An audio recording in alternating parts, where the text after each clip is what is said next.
সর্বশেষ কি কথা হয়েছে? আমি আইসক্রিম খাবো বাবা। তা আমার অনেক বড় একটা স্বপ্ন ছিল, তাই না বাবা? সবসময় বলতো সবাইকে যে আমার অঞ্জনা সিটি কমপ্লেক্স হবে। ওইটা না হওয়ার কারণে আম্মু আসলে অনেক বড় একটা ধাক্কা খেয়েছিল।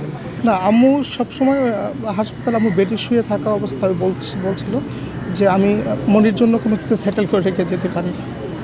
আমার একজন রুমা আন্টি আছে, রুনু আন্টি আছে, দুইজনকেই বলেছে একদম হাত ধরে, এবং ভাইয়াকে বলতো যে আমার মনিকে দেখো, আমার মনিকে তুমি দেখো, মানে আমার দুলাভাই যেটা আমার বোনের হাজব্যান্ড, আমার বড় বোনের হাজব্যান্ড।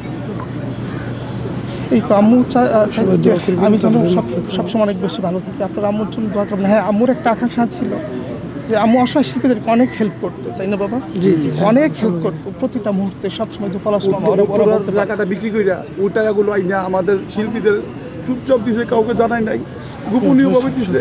এইটাই স্মৃতি। আপনারা আমার আম্মুর জন্য দোয়া করবেন। গত সপ্তাহ আমার সাথে কত হয়েছে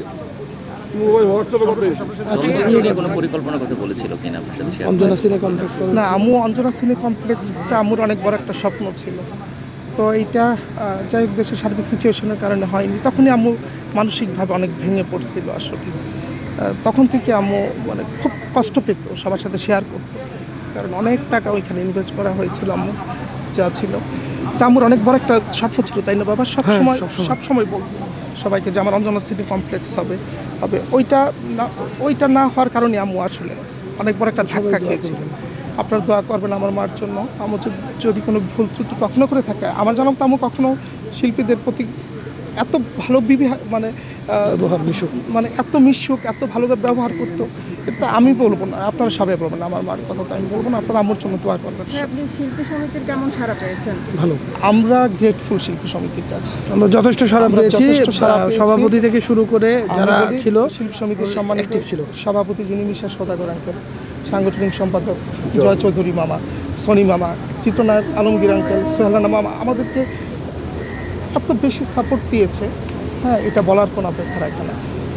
আমরা কৃতজ্ঞ আর্থিক থেকে সব দিক থেকে এবং নিপুণান্টির কাছেও কৃতজ্ঞ, চিত্রনায়ক নিপুণের কাছে, এটা আমাকে বলতেই হবে। সবার কাছে আমরা কৃতজ্ঞ। সর্বশেষ কি কথা হয়েছে? আমি আইসক্রিম খাবো বাবা।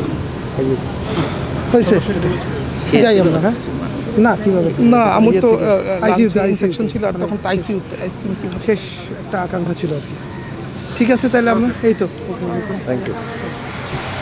করোনার ভিতর আমার মেয়ের বিয়ে হয়েছিল, বুঝছেন?